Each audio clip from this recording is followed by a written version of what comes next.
Ouvrons maintenant notre dossier culture du dimanche. Zoom ce soir sur l'association féminine Sininyasigi de Ségou. Vous le savez, au Mali, les femmes jouent un grand rôle dans la production artisanale. Et justement, ces femmes de Ségou transforment le coton pour fabriquer divers produits artisanaux. Elles possèdent une véritable industrie de production artisanale qui valorise le tissage dans son évolution.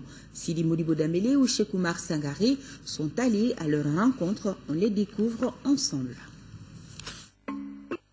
Nous sommes au centre de l'association Sininyasigi des femmes de 3 quartiers de Ségou, Bagadadi, Sekoura Somono et Sekoura Bambara. L'objectif de l'association est de permettre à ses 45 membres de s'autofinancer à travers la confection et la vente des produits artisanaux. Ces femmes, qui emploient quelques hommes, possèdent toute une industrie de transformation traditionnelle du coton de A à Z, autrement dit, du coton brut au prêt-à-porter. Nous évoluons beaucoup dans le domaine du textile.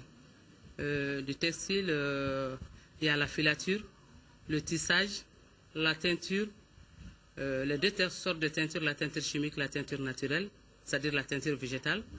Ensuite, nous transformons ces tissus teintés aussi, soit en jouets. En même temps, nous évoluons dans l'habillement. Ici, le génie créateur des femmes est au service de la création artisanale, d'où l'appellation boutique des femmes. Comme nous sommes des femmes en déperdition scolaire et des filles qui n'ont pas été à l'école, des mamans aussi qui sont là et il y a des femmes, des partants volontaires aussi. Nous nous sommes dit qu'il faut créer quelque chose pour notre progéniture. Nous avons donné le nom de Sininyasigi, prévoir l'avenir. Mais les visiteurs, comme ils viennent souvent, ils trouvent que c'est une entreprise de femmes. Nous sommes tous que des femmes. Ils ont dit boutique des femmes. Les tissus produits par le centre Sininyasigi constituent des témoignages de l'évolution des techniques traditionnelles en la matière. La taille prend de 30 jusqu'à 150 de large. On peut faire des bandes de 150. En dehors de ça, on n'a pas besoin de coudre avec l'aiguille. Le tissu sort en bande unique. Et aussi, on n'a pas besoin d'assez d'espace pour faire le tissage avant. On voyait dans les carrés, les tisserands s'installaient, ils avaient besoin au moins de 100 mètres d'espace. Ensuite, on peut jouer sur la taille et sur l'épaisseur du tissu. Avant, ce n'était pas comme ça. La faiblesse du volume de production a le plus souvent été un obstacle pour la production artisanale. C'est pourquoi, au-delà de la qualité, la quantité est une autre préoccupation de ces femmes artisanes. En termes de tissage, chaque métier peut produire jusqu'à 8 pains par jour.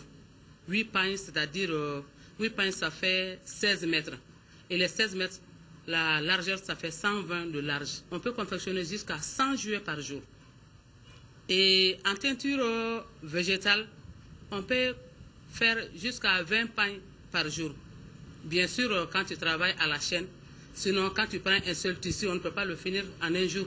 Mais comme on travaille à la chaîne, la capacité de production est 20 pains par jour. Habits, poupées, jouets, sacs à main, pochettes de lunettes et même cartes postales, tout est exclusivement fait à base du coton malien. Ces produits sont souvent vendus en dehors du pays, comme en Europe et aux États-Unis. C'est un enjeu économique de taille autour du consommé malien. Il faut que ça soit transformé ici au Mali, localement, et en créant aussi des industries qui transforment nos cotons et qu'on puisse vendre ça au monde entier pour que nous nous enrichissions. L'association Sininyasigi des femmes de Sekoura est un bel exemple de promotion de nos produits artisanaux à travers des initiatives féminines.